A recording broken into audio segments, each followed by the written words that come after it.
good, guys. Tomorrow's my favorite day of the year, so looking forward to it. Yeah, we are absolutely ecstatic. Opening day at the ballpark in Arlington is always such an amazing event. We're excited for our fans. Now, they're excited about all these new players, David. What's the best you could imagine the Rangers being this year? Can you give us the most optimistic outlook you could imagine? Well, look, the most optimistic, I'd say 90 wins and a playoff spot. That's certainly the high end. How realistic is that? You guys know it's going to come down to Jacob deGrom's health and the health of the rest of that rotation. But if you're getting 28 starts from deGrom and 25 plus from everybody else, they have a chance to contend, no doubt about it. Okay, so let's wave the magic wand, and we're going to pretend health is not an issue, right, for the starting rotation. How good do you think this rotation can be compared to some of the others in Major League Baseball? Yeah, if they're healthy, I'd probably still rank them behind Houston. Seattle obviously goes 5-6 deep. The Yankees, although they have some health problems right now, Carlos Rodon's going to start the season on the IL. I would rank those three teams in some order, 1, 2, 3, on talent and high end. And the Rangers, again, if it hits, I think they have that ability to be a top 4 rotation in the AL. And deGrom is so good. Look, if he's healthy, he's the best starter in baseball. That's been the case the last 4 to 5 years, but he just hasn't pitched enough. But if he does get you 160 to 180 innings, he improves that bottom line so much. So there's a high, range here depending on his health. But if he's out there 25 to 30 starts with an ERA around 2, how much does that lower the overall team ERA, right? Quite a bit. So, he's probably the most important player in baseball this year is the way I would put it. David, how close are the Rangers, or did they close the gap to the Astros, or is that still just a wide thing they're dealing with right now? Yeah, most likely what did the Houston win last year? 106 games? They lose Verlander. I get it. That's a big loss. They're going to be without Altuve for a couple of months, but they brought in Jose Abreu, so that was a nice addition. They're pretty thin. That's the thing with the Astros. If they have any injuries, whether it's in the lineup or the rotation, they're not deep. Their top 25, 26 guys, they're probably the team to beat. They're the World Series favorites in Vegas, but they're not deep at all in that 40-man roster. So, and look, the way I view this, too, they've had so many good things happen to them since 2017. Maybe it's just one of those years where everything doesn't go Houston's way. So I think that AL West is up for grabs a little bit. Ooh, that is beautiful stuff right there. Holy smokes! Is this gonna be the last year we got to worry about Ohtani being in our division? Well, I would say yes. I think the odds are very slim that he goes back to the Angels. So then it's like, oh, okay, who are the teams that can afford him, right? We know who those are, right? Dodgers, Yankees, Mets would certainly be the 3 most likely landing spots. Maybe there's a couple of dark horses. The Mariners maybe are one of those teams, right? They've signed some Japanese players in the past. They got a little room in that payroll if they want to go that route, but yeah, most likely he's probably not in the AL West next year. Is David Schoenfield, senior baseball writer for ESPN, as we broadcast live at the Rally House. Tolo just stopped by with his flag, probably wants us to sign it at the break, and we will do that for you. What's Bruce Bochy get you if he's your skipper? Yeah, I don't know how you guys view this. It's a little bit of a wild card, right? To me, look, I forget the last year he managed, 2018 or 17, whatever it was. The game has evolved rapidly just in the last 3 to 4 years. So there's a little bit of a curve, I think, for him on, all the analytics. They were there a few years ago, but it's on a whole nother level, even in a short time. Then you got to adjust to the new rules. You got to adjust to an entire team and a league you haven't managed in. So a little bit of a curve there. I know his last years in San Francisco when the Giants, after they'd won all those World Series, the last couple of years they weren't very good. It wasn't necessarily a a happy ending there. So we'll see. I'm not sold. I'll be honest. I'm not completely sold on this hiring, but obviously, he the guy's won 3 World Series, so who am I to say anything negative about him, I guess. Well, you brought up the rule changes, and now we've had a full spring training. I guess tomorrow we'll find out when live, real, meaningful baseball happens with opening day. What have you heard about the rule changes so far? Successful, or are players liking it? Do you anticipate any issues with opening day tomorrow? Yeah, no, for the most part, everybody loves it, even the players who initially were certainly a little grumpy, a little hesitant. Understandably, they don't like change. But everything you're hearing from spring training is most of the players are on board. What did we see? Spring training games were 26 minutes shorter on average this year. So, look, I went to several minor league games last year, and it's a better game. The fans are absolutely going to love this quicker pace. My only advice, get your beer and hot dog before the first inning, because you don't want to be in line and miss a couple innings in the middle of the game. So you, ESPN, you guys put together a full-on preview for each team, and you had your realistic, bold prediction that Corey Seager and Marcus Semien could become the first middle infield duo in Major League history to hit 35 home runs apiece. How special would that be if they're able to accomplish that? Yeah, and that's another reason to, consider that this team could win, around 90 games. Look, Corey Seager, you look at all the numbers. A lot of the, stats analysts are saying this is the guy that's going to benefit the most from the removal of the shift. He got absolutely killed last year hitting the ball into the shift. We saw what he can do home run wise. And for me, Marcus Semien, what he hit 2 years ago, 43 home runs. We know he had that horrendous start last year. He didn't homer his first, 40 games or whatever it was, and still hit 27 or 28. So, yeah, look, I'd go the over on 30 and 35 plus, it's in play, I think. Pardon me, David Schoenfield, ESPN.com. Okay, do you think the Rangers were wise to jump into this rebuild they've started over the last 2 years without a lot of prospects coming in? Is that early, or is that do you think that's a viable way of constructing a real contender with good probability?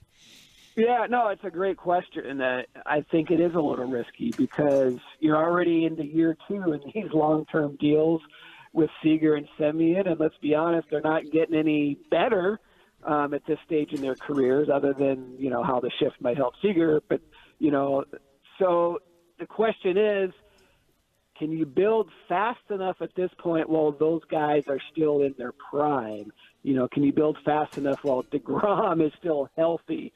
So there's some risks, but at some point, you got to try to win. You can't just rebuild and rebuild and rebuild. And look, the Rangers should, to me, view themselves as a big market franchise. They're not the Pirates. They're not the A's.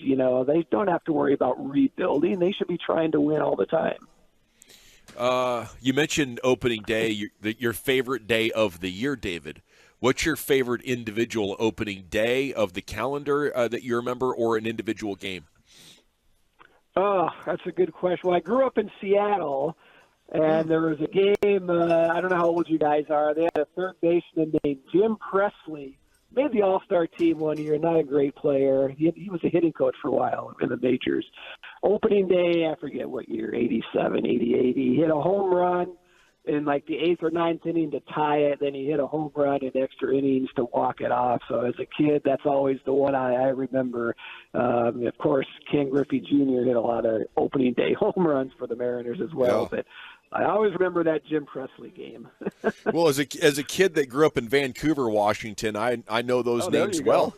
And I used to be a Mariners board op in like 2000 and 2001. So would your parents take you out of school early? What do you think about that whole deal? Would you go to the games? I never remember back then. It was always a night game, so it wasn't an issue. We went once or twice. I'd always go on the second night when there'd be like 5,000 in the Kingdom, right? Nobody was much more affordable. Much more affordable. You could seat and slide down to the good seats, back in those days. You really hear the crack of the bat and all the echoes. Absolutely. Oh, yeah. It was all metal bleachers back then. Oh, terrible. I loved it, but this Kingdome was a terrible stadium. But no, I approve. Yeah, I approve taking kids out of school. It's absolutely. Have them read a book on the drive to the ballpark, and they'll be fine. There you go. That'll get the job Good done. parenting right there. Yeah, David Schoenfield hanging out with us, ESPN, talking baseball. Now, we were discussing this earlier. Has David Schoenfield, or would he ever attend a live sporting event just completely by himself, as a fan, not as a writer? I have done that. In fact, a Rangers memory for you guys. Late in his career, I went to see Nolan Ryan by myself in the Kingdome.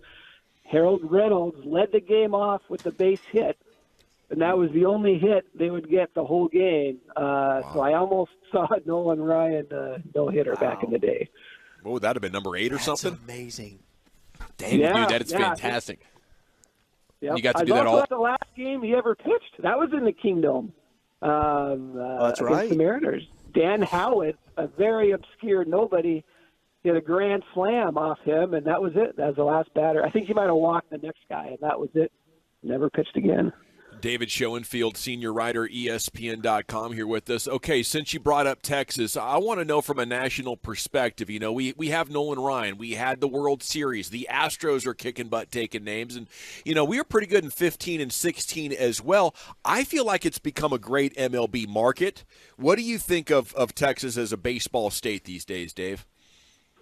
Yeah, I remember covering those World Series and being impressed with how loud that ballpark was. So there's no doubt Rangers fans, when the team's winning, get behind the team.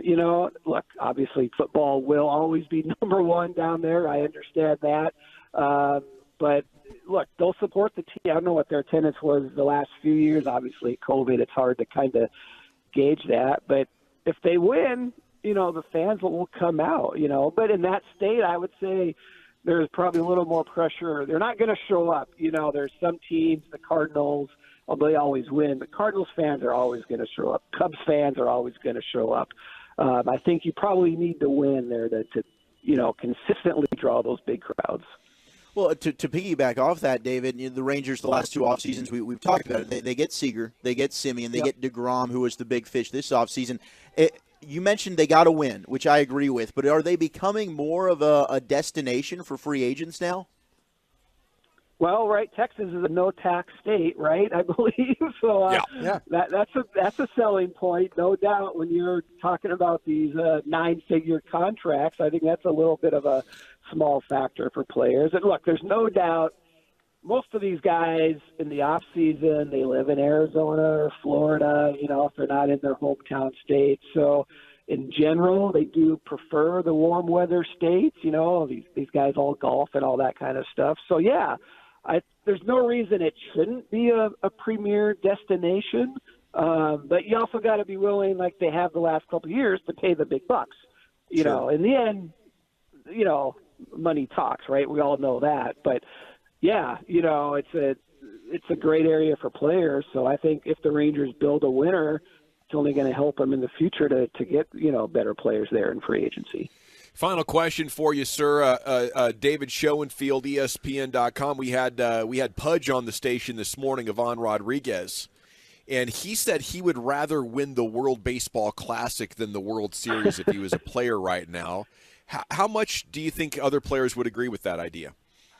Well, look, this is a little bit of a cultural thing, no doubt about it, and I think we got to attempt to understand when the players from Puerto Rico or the Dominican or Venezuela say that, and they're not insulting the World Series or anything, but they have so much pride in where they're from, and we forget how important these players are back in their home countries and their home communities. So they have such immense pride when they play for their country. That's why the WBC is so important to those guys.